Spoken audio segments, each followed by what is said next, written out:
Hey, what's up, guys? This is International Master Joel Banawa. Hopefully, you guys are having a great day and stay safe at home. And here we are. We're going to jump to our next lesson again with our special guest of the week, FIDE Master Coach Jake Banawa. See you guys soon. Hi guys, this is FIDE Master JakeCarlosBanawa, and I'm here to share. I want to share this game. It's a game between Ulf Andersson, the Swedish Grandmaster, who is renowned as a great player of endgames, especially rook endgames, and is famous for winning seemingly unwinnable endgames, often in very long games. And as white against Garry Kasparov, what is one or maybe the GOAT, the greatest of all time in chess. So in this position, what should white do here?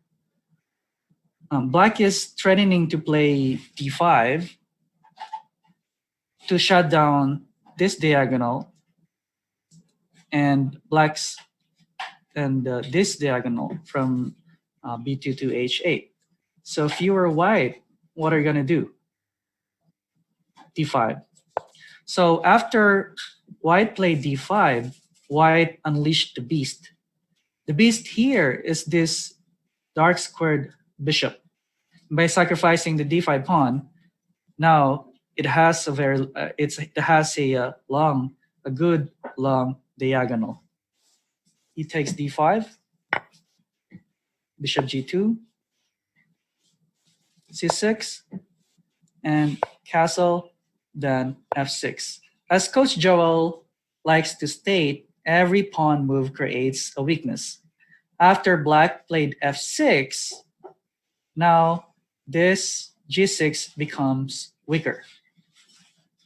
So what are you going to do if you're already castled and your opponent's king is still stuck in the center? That's correct. You want to open up as soon as possible. So you want to play e4 and open up the position and go after your opponent's king. So Garry played rook e1, bishop e7, queen g4, king f7, and h5, bishop h7. So here, ask yourself, what is the best square for the white queen? Right? It can be g6, but the problem is the bishop is controlling that g6 square. So what do? If only you can exchange your light squared bishop against black's light squared bishop, then you can own this g6 square. So if you're white, you want to play e4. So after d takes e4, bishop takes e4, now you can exchange your light squared bishops. So bishop takes e4, knight takes e4, knight c8, rook a d1, take that, rook a7, defending the d7 square. This is a critical middle game position. White, what should white do here? I will give you 5 seconds to figure that out. That's correct. Knight takes f6. So this is one of the games that Garry is known for, is sacrificing, is attacking his opponent's king and giving a checkmate. Just he attacks his opponent like viciously. Bishop g takes f6. What if bishop takes f6 and queen g6, king f8, bishop takes f6. If queen takes f6, now you have rook e8, checkmate, or queen e8, checkmate. If after bishop takes f6, g takes f6, then rook e6, threatening to take the f6. And if black takes the rook on e6, then rook takes d8 check. So with the winning advantage.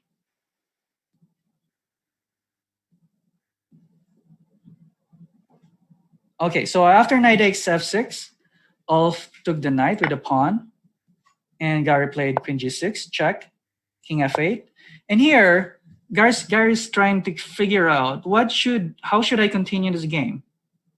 White has a very good position. His black's rook on a7 is kind of useless, but don't wait for black to play d5 and move his bishop. So the rook can start defending against white's attack. So you have white has a temporary advantage, which means that you have to act fast. You have to create dangerous attacks and threats against your opponent's king. So here, the bishop on b2 is looking beautiful, right? It's pressuring the f6 pawn, but instead of just leaving the bishop there, Garry decided to move its bishop to c1. Why?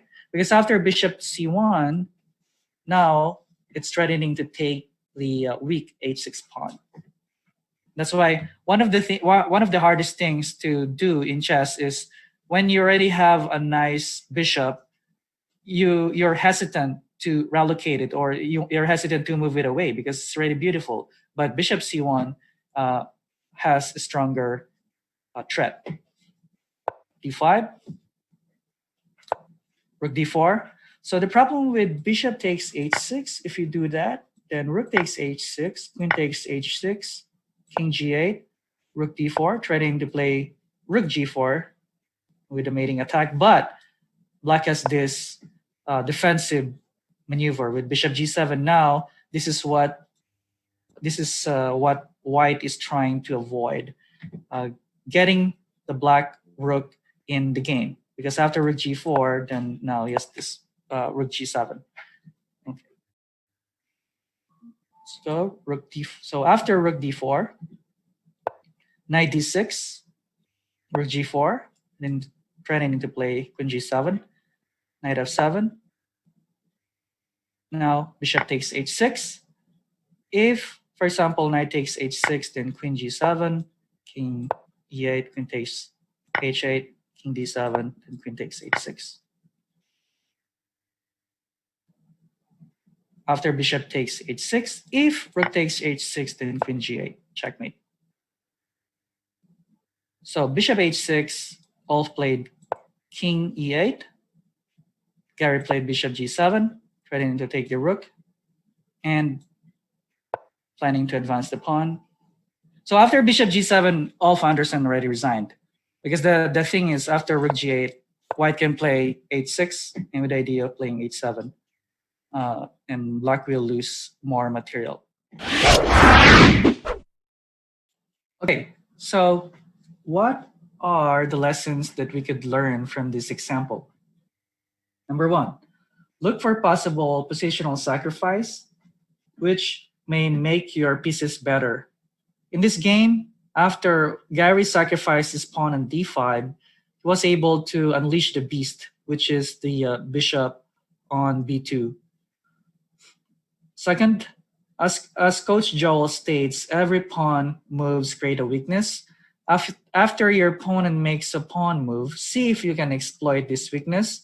One example in this game is after black pushed its pawn to f6 and h6, the g6 became weak, and white exploited it by exchanging the light squared bishops first, then putting the queen on g6 later. And last, always look on how to make your piece better. In this example, when Garry's bishop, dark squared bishop, was on b2, he maneuvered it. He put it to c1 so he can take the weak pawn on h6. And after this game, Ulf commented that he was not looking to play another game against Kasparov because of what happened in this game. All right, thank you guys for watching this video, and subscribe to Rising Phoenix Chess. And if you like this video, put a like and also share it to your friends. And don't forget to make a comment on what do you think about this video. Bye. All right, guys. Hopefully you guys enjoyed that lesson. What an attack by world champion, the former world champion, one of the greatest player of all time, Garry Kasparov. As you can see, as an attacker, you also need to be mindful of what your opponent could do when they're trying to defend. So if you guys like that video, please don't forget to like and subscribe. See you guys later, and thank you for watching. Bye-bye.